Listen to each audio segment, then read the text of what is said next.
and welcome back to my channel. It's time to give you my September / Hogwarts House Battles reading wrap up. So let's dive straight in. I read quite a few books, so let's dive straight in so I can give you all my thoughts on them. And stop waving your wand, Layla. We don't wand wave. Up first for September was Four Dead Queens by Astrid Schult. This was carried over from the August Newts. I didn't get to finish it to gain a kind of grade in Newts, but I carried it through over into September. It didn't count for anything other than pages towards my Hogwarts House Battles, but I did just want to finish it. I rated this a 5 out of 10. It had, you know, it was possibly one of the best kind of murder mysteries I've read in a long time. Usually I kind of know where it's going and I'm a bit like, okay. But it's also very much kind of Hunger Games meets Divergent meets Sherlock Holmes meets Dollhouse, if you ever watched that TV series, if you're as old as I am. I loved Dollhouse. But it's a very, very great mixture of kind of sci-fi meets fantasy meets murder mystery, and I really thoroughly enjoyed it, a lot more than I expected to. I don't know why, but I had kind of I don't know, it wasn't registering as something kind of high up there on the charts for me, but it ended up being absolutely fantastic, just what I needed, and I loved it. Now getting into the Hogwarts House Battle side of things. First off, we have We Hunt the Flame by Hafsa Faizal. This was to gain my astronomy, where I had to only read this book at night. So I only read it at night time. I managed to find some time during my night shifts to read it. This was a 4.5 star read for me. It definitely isn't as good as the hype made it sound, I think. I mean, it was a very slow starter, and I think that's what it was for me. It was very slow to start, but it picked up about halfway through the book, which is a very late start for me. But then I was really invested after that, and it's got fantastic world building. It's very rich. It's very diverse, and I think, yeah, there could have been a little bit more done with the characters, specifically the main character.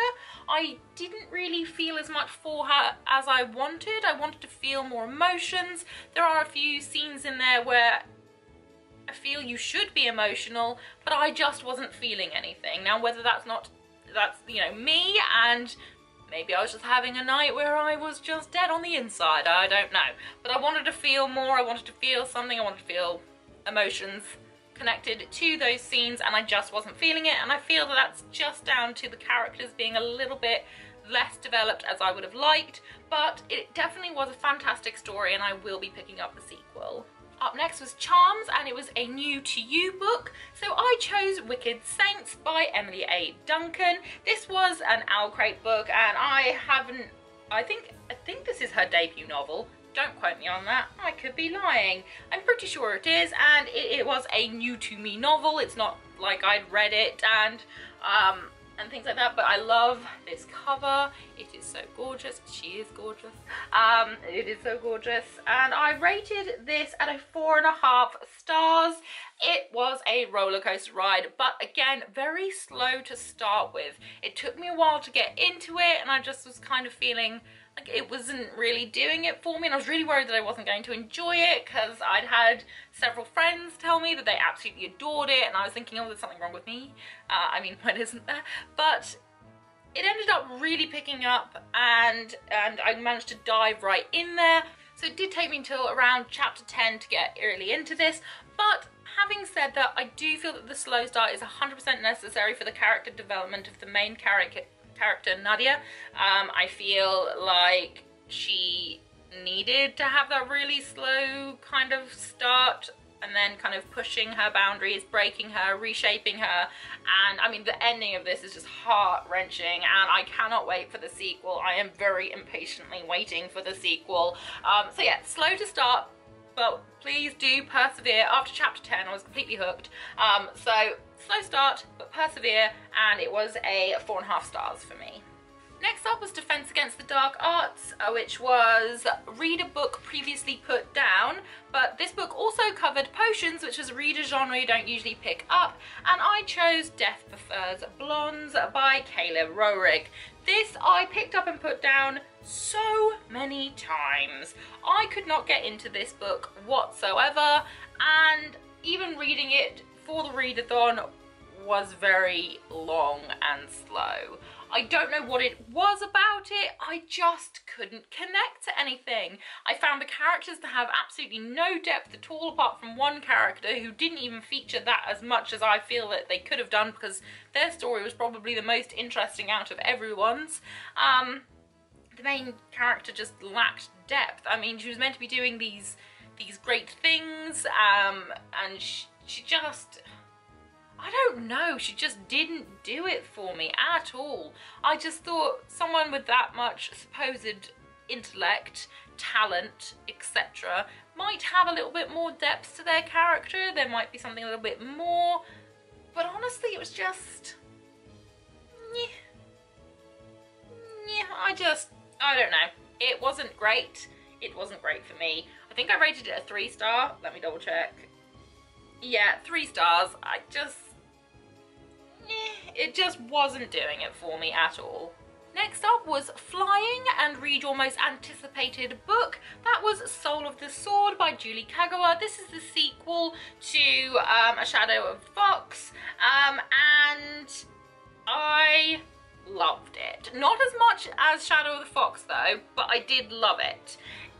I think maybe because one of my favourite characters wasn't featured as much in this, therefore it made it a little less exciting and a little less dynamic as perhaps the first book was, but hopefully we'll be seeing more of said person in third book, because I will be picking up the third book. If you're a fan of animes such as Inuyasha, anything to do with that, and if you're really big into Japanese folklore, you will adore this series. I do. I love it so much. It just wasn't as good as the first book, I don't feel, but I am fully prepared for book number 3 to completely destroy me. I'm ready for it. I'm here for it. So, whilst it was good, it wasn't as good as previous one, so I think I only rated it at a 4.5 out of 5 stars. I do feel like at some points were a little bit kind of just paced as they were, and you know, I missed my favourite character. He wasn't in it as much for obvious reasons. So 4.5 stars, not quite a 5-star, but still a fantastic read. I definitely recommend picking up this series if you are into Japanese lore, if you are a fan of Japan and its history and its culture. It definitely interweaves a whole lot of that into here, and I love it. Next up was History of Magic, which was read a book from another generation.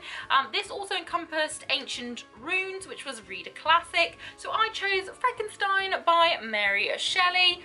I mean, it's a classic, what more do you want?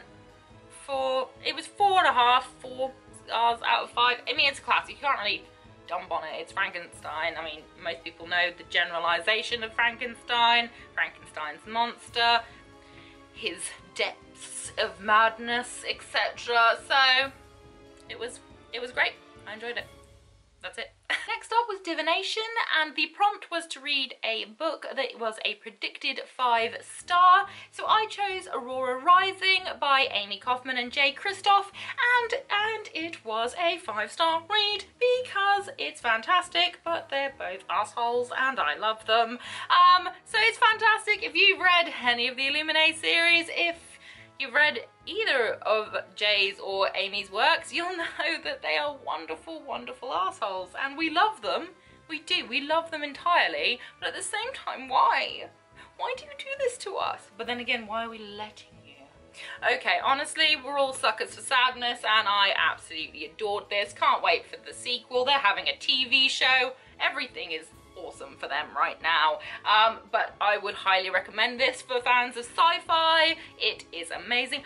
Even just fans of fantasy, not even just the sci-fi, because there are a lot of different races and things like that, but it is predominantly set in space. So if that's your thing, this is going to be for you, and it is amazing.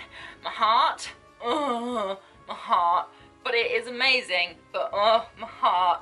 And I almost cried, didn't cry, almost cried. But then again, having said that, I almost cried at Illuminate, but didn't cry. And then Gemini on Studio happened, and I was a mess. So I fully predict that the second and third book in this series will kill me.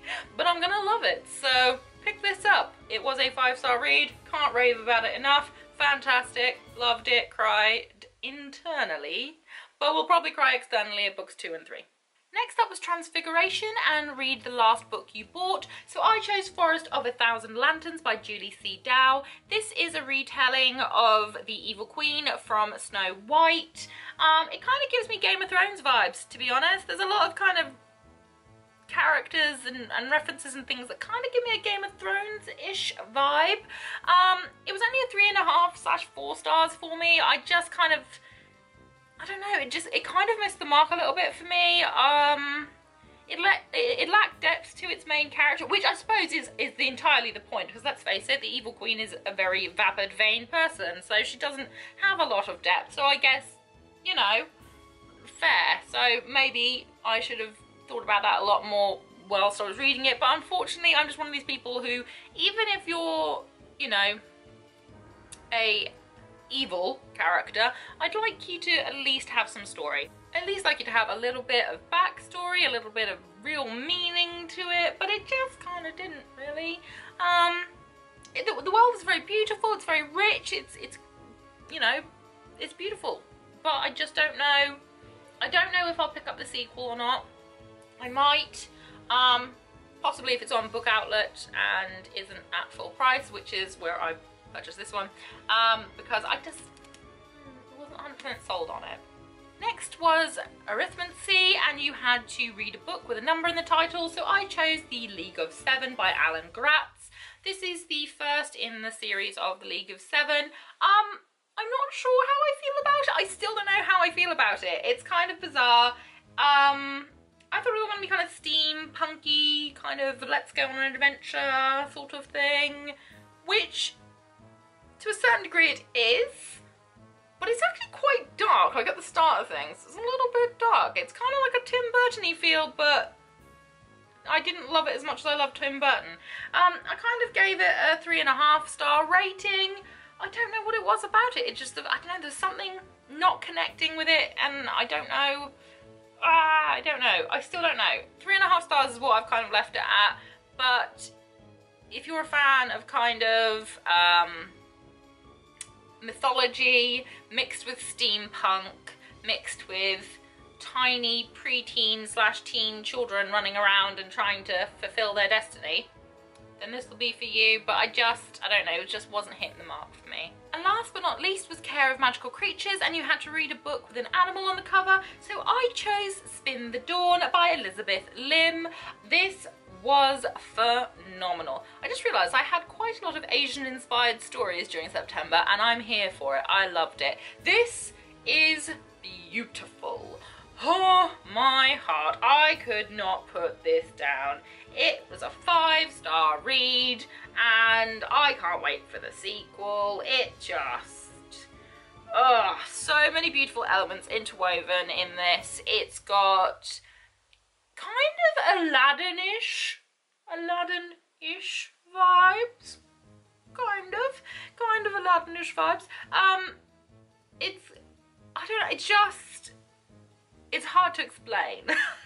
It's beautiful. It's all about this wonderful woman who wants to be represented in her field because she's not, purely because of her gender, which is bullshit. So, yes, she is trying to kind of maintain her family business. She kind of answers the call for a tailor for the imperial you know, kind of palace, and she has to pretend to be a boy because sexism is real. And anyway, it's all fantastic. She meets a very scrumptious, yummy, scrumdiddlyumptious person, and heartache ensues. And honestly, need the sequel right now. Cliffhanger. Heartache. I'm here for it because I'm that kind of a person, and I don't deal with my own problems. So I'm here for all the sadness that I'm pretty sure book 2 is about to throw at me, and I cannot wait for it. And that was my September / Hogwarts House Battles challenge. I think I managed to achieve, oh yeah, Wicked Saints also covered alchemy, and I don't think I mentioned that. So I had astronomy, charms, defense against dark arts, flying, history of magic, potions, transfiguration, arithmancy, care of magical creatures, divination, ancient runes, and alchemy. The only ones I didn't complete that I had originally set out was Muggle Studies and Apparition. Muggle Studies I was planning on reading Sorcery of Thorns, and Apparition I wanted to read The Assassin's Blade. I only got a couple pages into Assassin's Blade. It wasn't gripping me, sadly, but I will try to read it again at a later stage when I've got kind of more time to focus and things. And I just didn't get around to Sorcery of Thorns, so that will have to be read at a later date, some point in the future. But plenty of fantastic books read over the month of September. October I'm not doing any readathons, I'm just sort of reading what I feel. I'm making October more of a Victoria Schwab, J. Christoph month. I hope to read the Nevernight trilogy and the Darker Shade of Magic trilogy. You know, they're both sexy beasties. I wouldn't mind being in the middle of that kind of sandwich. So that's what I'm making October about. So I don't have any readathon for October, but I hope to read at least 6 books during the month of October, and I will of course upload my wrap-up in November, so I will let you know all that I've read and all that I enjoyed in November during the month of October. Whatever you're doing for the rest of the day, I hope a fantastic one ahead of you. Thank you so much for taking time out of your day to watch this rather long video. I do truly appreciate it. I understand that everyone's busy, and the fact that you take time out of your day to watch me ramble on about things that I enjoy is just awesome. So thank you so much, and hopefully I will get to see you again very, very soon. Bye!